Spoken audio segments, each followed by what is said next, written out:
Welcome to another lessons learned episode of Living Your Sparked Second Half. I'm talking today about the pursuit of purpose and the lessons that I've found in my pursuit of purpose.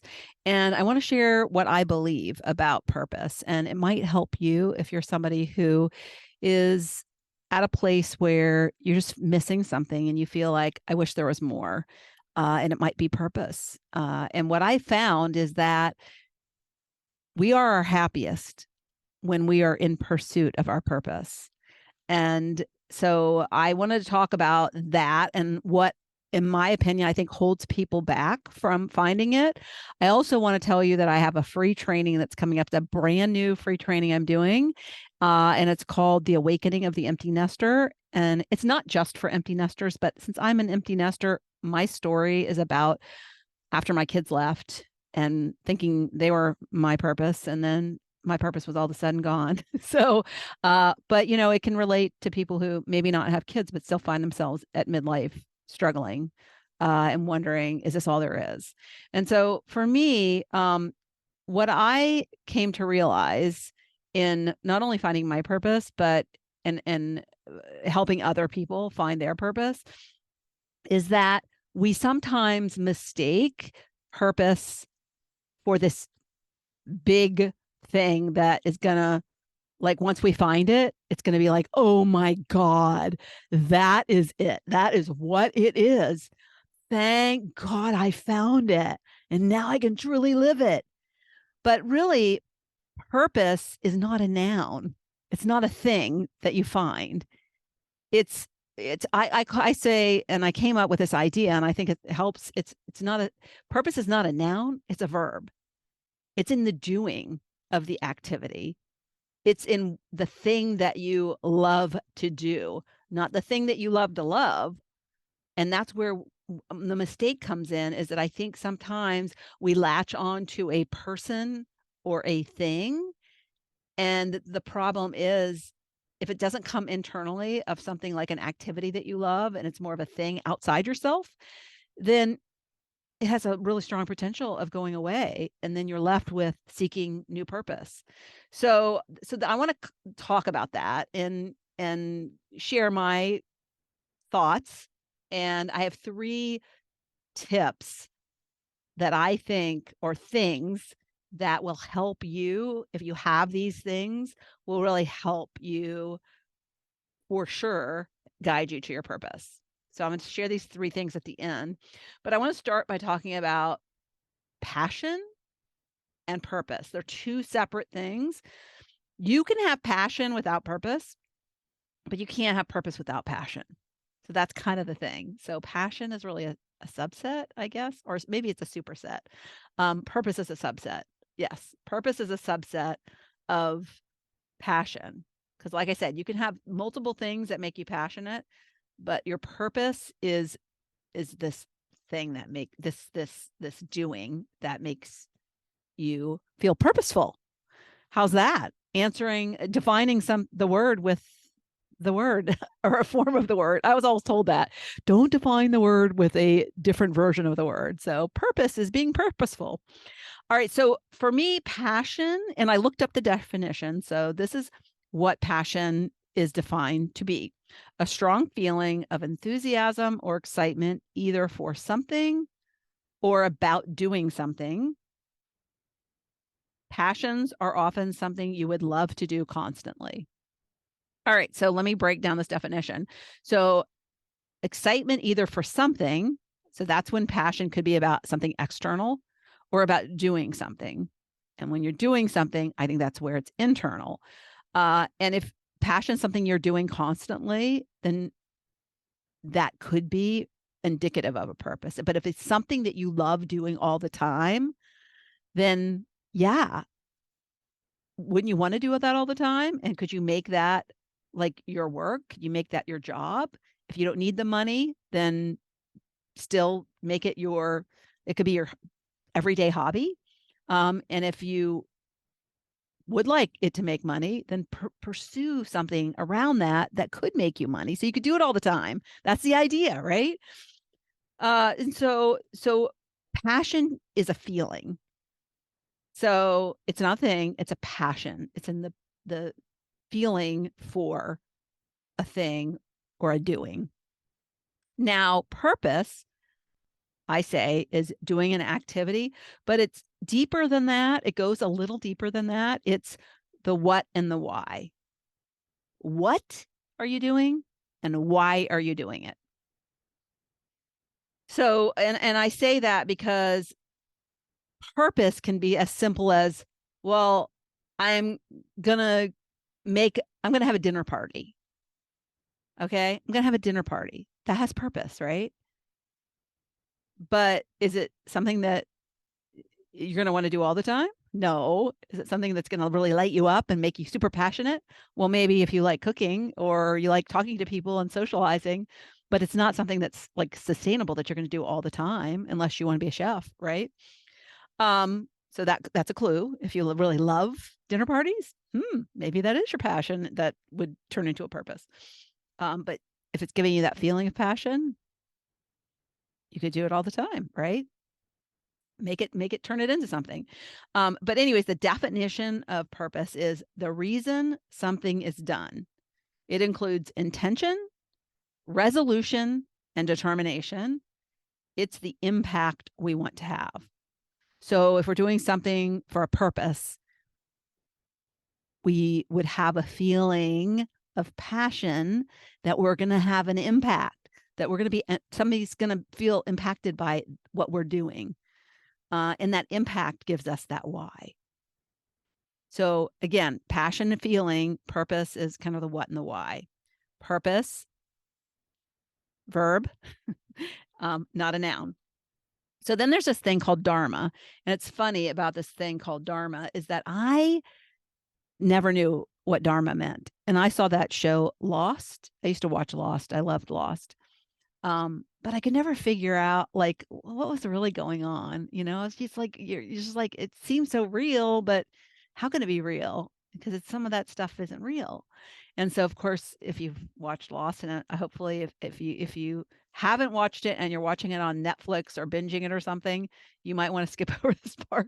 But you find out at the end kind of what the deal is. I won't share exactly what it is, but you find out at the end, and it's like, oh, interesting.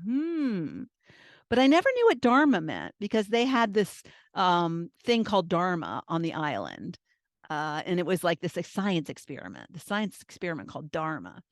And so what I found out, because my coach started talking about dharma, and dharma is actually purpose when it comes to that deep, deep soul reason for being.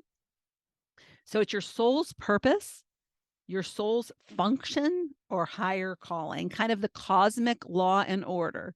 So if you're thinking of universal laws like the law of gravity, the law of dharma is you actually what you came here to do, the reason for your existence. And it is usually expressed as a service, a need, or difference that you're going to make in humanity. But the law of dharma states that if you are breathing, you have a purpose. So if you're one of those people that says, my purpose is over, no, your purpose is not over because you're still breathing. Or you think, oh, if I had a purpose, I would have found it by now. No, you just have been blocked from finding it. It's invisible to you. And there's probably a number of reasons, which is one of the reasons you should come to my free training because I go over those. But your purpose also is bigger than just existing. We're not here to just exist. I love that. Survive to thrive. We are not here to just survive. We are here to thrive. And if you're not living from a purpose and feeling passionate, then you are just existing. And you're meant to be here for something bigger. And a lot of people just kind of wander around life and never figure it out. And then they're gone. So, and I believe that it was an agreement you made. So if you haven't found it, you're kind of not living up to your agreement. But no one knows your purpose but you. No one can tell you And moms and dads are really good at this, and that's one of the reasons why we're probably been stuck in a career we don't like, is they're really good at saying, you would be so good at this, you should do this. Oh my gosh, I think that's your purpose. They probably are telling you what your purpose is just because of skill you have, and your purpose doesn't necessarily align with the skills you have. Skills are something we learn in school. It doesn't necessarily mean it's aligned with who we are and what we love. We just happen to be good at it. And our human brains, we can learn anything. We can be skilled at anything. It just takes, that's what the gift of our human brain is, that no other creatures on earth have.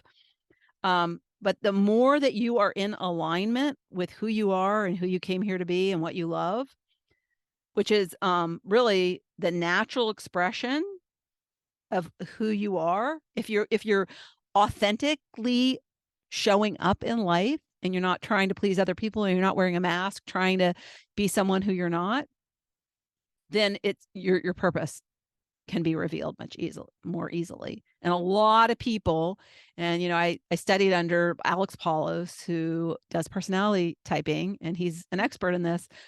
Over 70% of the people are walking around wearing a mask without even realizing it. And so, yeah. So you need to be in alignment with the natural expression of who you are, which is being authentic. The better life will go for you and the happier you will be. Alignment with a purpose, feeling passionate. So, you came here for a reason, and if you are deviating from that, it's not going to feel good. And not feeling good could be something, I mean, you could feel a great degree of pain from it. Some people, it causes ill health. And that's the universe trying to course correct you.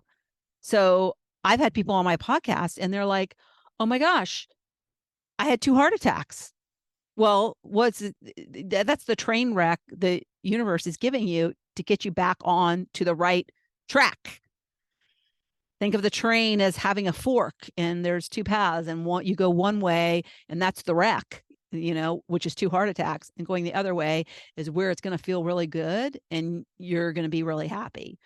So, when you are misaligned, it doesn't feel good. There's a feeling something isn't wrong, and when you feel something isn't wrong, it can be, like I said, ill health, or it can be just this questioning, this wondering, this just feeling, this little, it just doesn't go away. This constant thought or wonder of like, is there something else? I should be happy. Why aren't I? I have everything. Most people would be so fortunate to have what I have. But I don't feel like I'm living the life I should. I don't feel like I'm doing the things I should do. I don't feel like I'm helping in a way that I want to help. And so it's like this state of turmoil. And so the universe is always trying to get you back into alignment with your dharma. And the more misaligned you are, is usually the worse you feel. So, but even just these feelings of uncomfortability. My daughter had a boyfriend in high school, and he said comfortability, and I was like, that's not a word. Come to find out, it is a word. So look what I learned from my daughter's 18-year-old boyfriend. But it's a level of uncomfortability, even though I can't say it. So different degrees on the spectrum. And I think it's just how far off track you are, honestly. And sometimes I think, it's the universe's desire, because if it doesn't get you off that track, you'll never get off of it. And so the further you go down that track and the more misaligned you become, the more ingrained you get on that path, the harder it's going to be to get off that path. It throws something like a big boulder on the track, because that's the only way it's going to get your attention. And so I'm saying this because obviously I'm very passionate about it. I feel like I've learned a lot about purpose through pursuing my own purpose. And I feel like my purpose is really educating people on what purpose really is. It's not so complicated. And then helping guide them to it. And so my dharma is my impact that I want to make on maybe a larger scale than some people, because I wouldn't be out there and putting myself on the internet and having a podcast and talking about it. But it doesn't have to be. You know, we end up comparing ourselves to other people. It's like, oh, she's kind of my age. She's pursuing her purpose. Oh, but her purpose, I couldn't do that. Well, you're not supposed to do it, probably. My purpose is not your purpose. Your purpose is customized to you and who you are and your authentic self. And why you're here and the agreement you came, and I'm a completely different person. Some purposes can be similar, but my purpose is always going to be unique to me because it's a combination of things, not only my personality and my character traits, but my past experiences. And nobody has my past experiences, not even my sister. So you have your own path, you have your own dharma. And so if you don't know what it is, then decide, are you going to find it, pursue it, look for it, and start living it? Or are you just going to give up on it? And if you're just going to give up on it, don't be surprised if the universe, gives you a little whack. So indicators of what may be your purpose is knowing the things that light you up, that go back into the, like what I was saying about passion, that the hints as to what light you up are the things that, ooh, that's fun. That looks like fun. Ooh, things you're curious about that you want to do. And what happens is our logical brain tries to talk us out of those things. I'm too busy. Oh, I don't have time for that. Or, why would I do that? Yeah, it looks like fun, but oh my gosh, I have too many other things to do. A lot of it comes down to busyness, right? We cut ourselves off from so much because of our busy lives, but it has to come from the heart. So it's a feeling from the heart. It's not a thought from the logical brain that says you should be doing this. It's not a thought from the logical brain that says I have to, I should. It's something that comes from the heart that I desire to do this. That looks exciting. That looks fun. You might even label it as an adventure.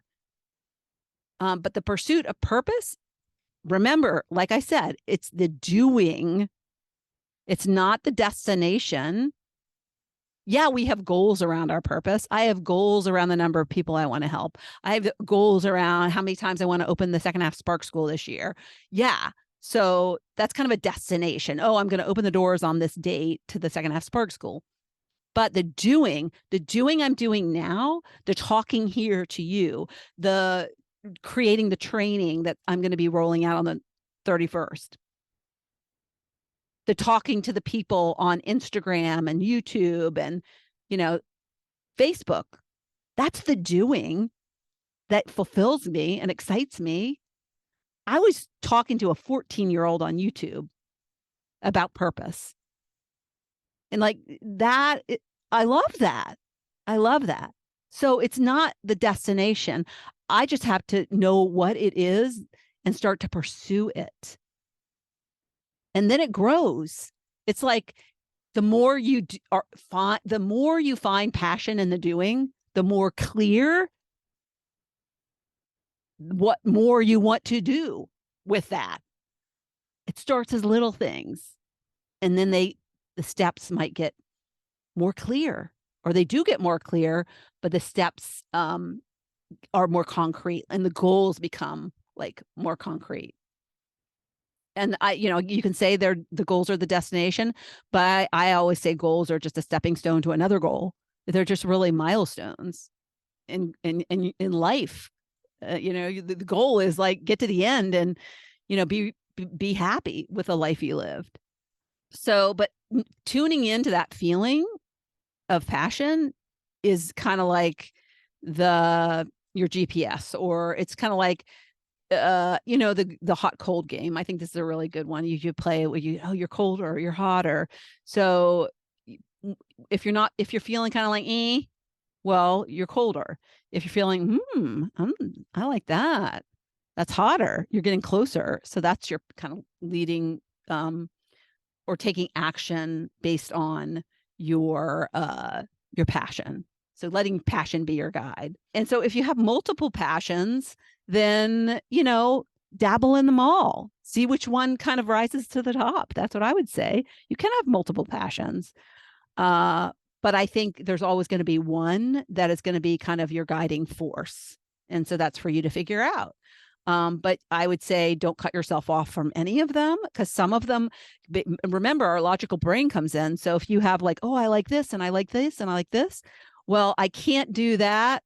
Maybe you want to do it as a career. Like I started a business at age 60. So if you want to start a business, but you're talking yourself out of a passion because you're like, oh, that's going to be too hard. So what's the reason that you would, you have these three choices? What's the heart telling you? If you could do any of them and you could have all the money in the world and you didn't have any limits and you had all the knowledge you need, which one would you pick? So that's a really good test when you have multiple passions. But always be wary when you say your passion is, my passion is my grandchildren, or my passion is my significant other. Like tune into that. Like when they grow up or when they die or when they leave you, because you don't know, they might be like hunky-dory now, but like what happens? I mean, I look at my mom, who my dad was her everything, and she probably would say he was her purpose, and he died, and her life has been horrible.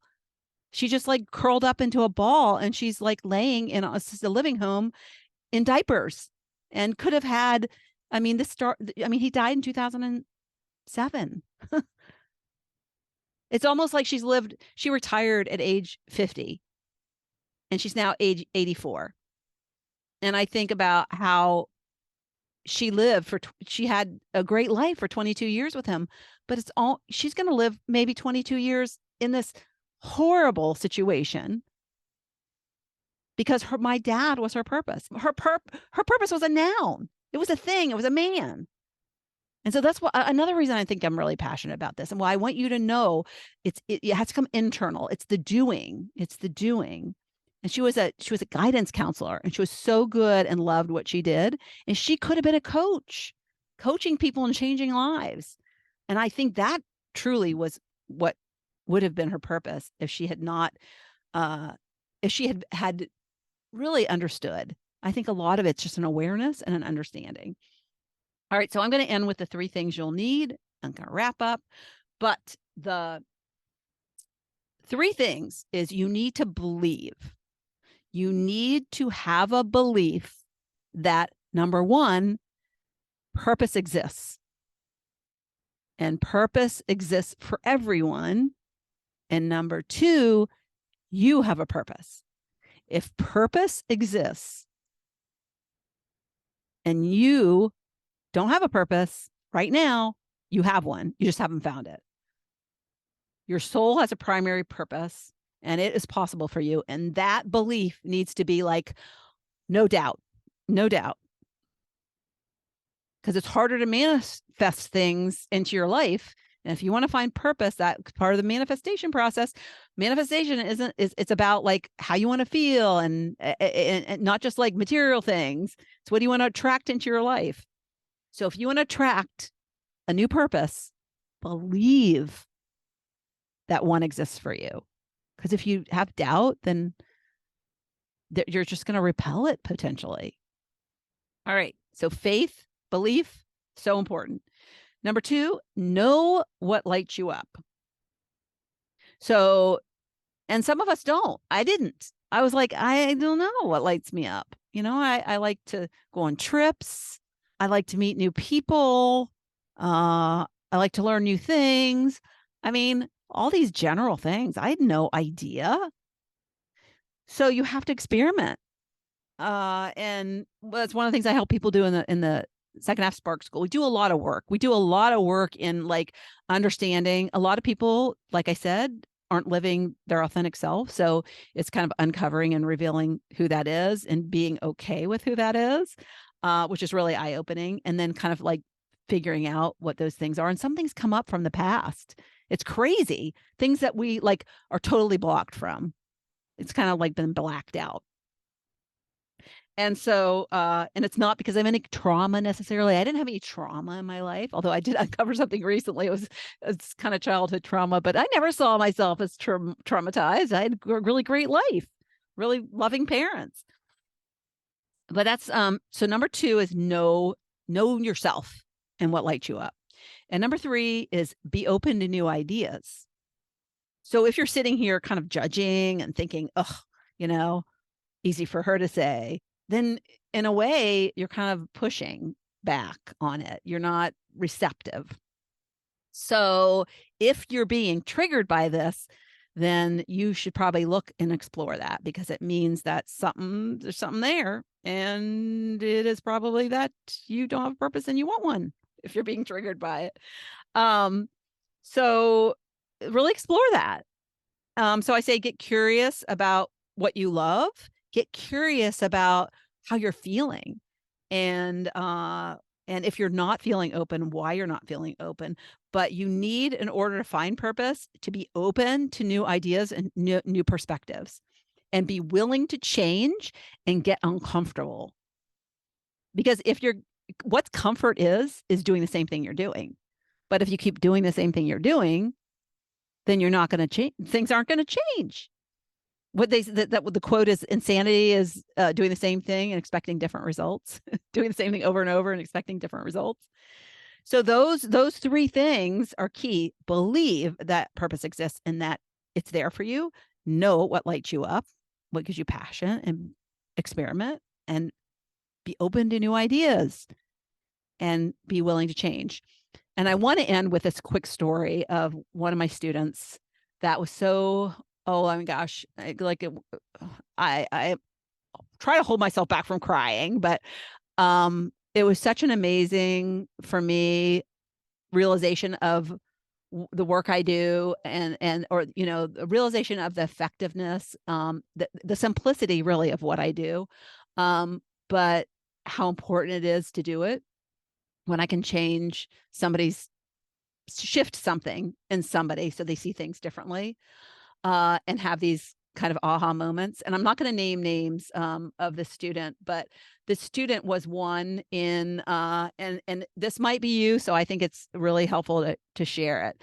But this student was very sad and very, just like kind of like when you looked at her, she just seemed sad, and very self-critical, and had a really hard time coming up with a list of things that I talked about wishes in a couple episodes ago. She had a really hard time coming up with a wish list, just like a fun wish list of things you want to do. She was like, it's more like, I feel like it's like a checklist of chores. And then she has a real hard time sitting in the quiet, and just letting things percolate. Because we try to remove the busy, because it's like the busy life is blocking that connection to get these messages. And so there's a lot of teaching how to do that and creating new habits for doing that. And she had a really hard time with that. And when she would do visualizations, she wouldn't see things. She some people, when I take them through a training, and I do a visualization, they'll say, I didn't see anything, or I saw black. I saw the back of my eyelids.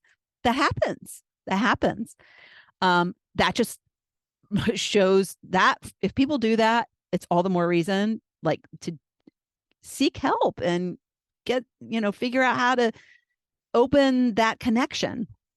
And there are ways to do that. But she had a really hard time she was also very misaligned. She was living in a mask, very didn't see herself as who she really was. And so once she started to know who she was and see herself, and she started to do the things, and it was hard, but she saw other people having transformations. She saw the effect of the work other people were doing. So she persevered. And I'll give her so much credit for that.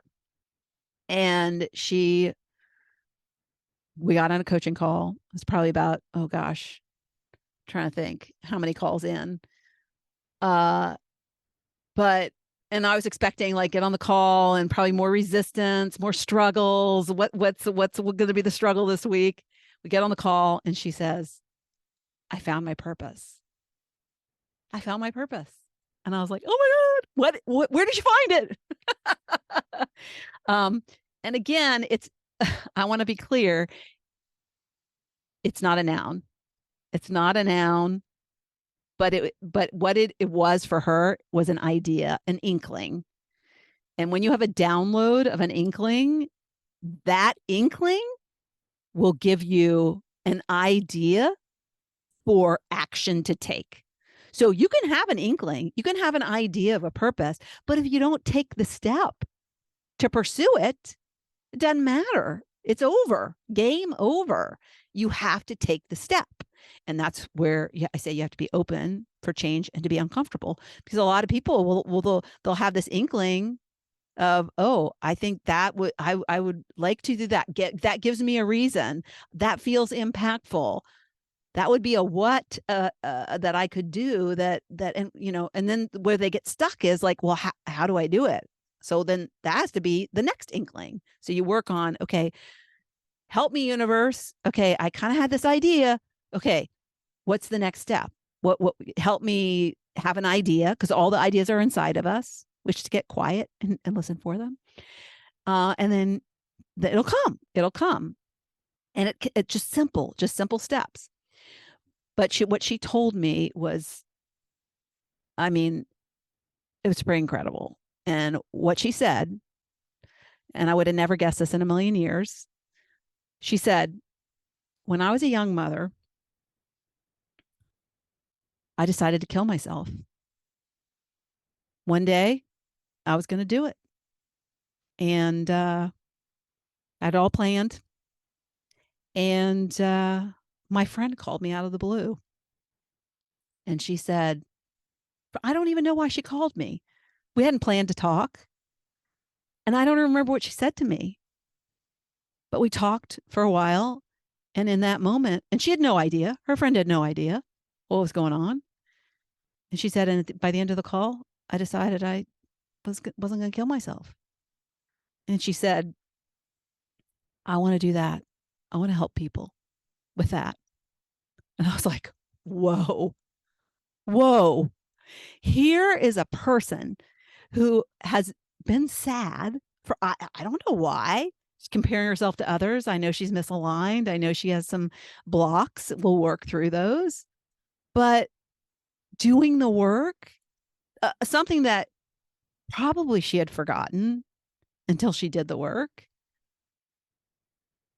I mean, it's always in our subconscious, so we don't really forget it. It's with us. It's with us. We're carrying it with us.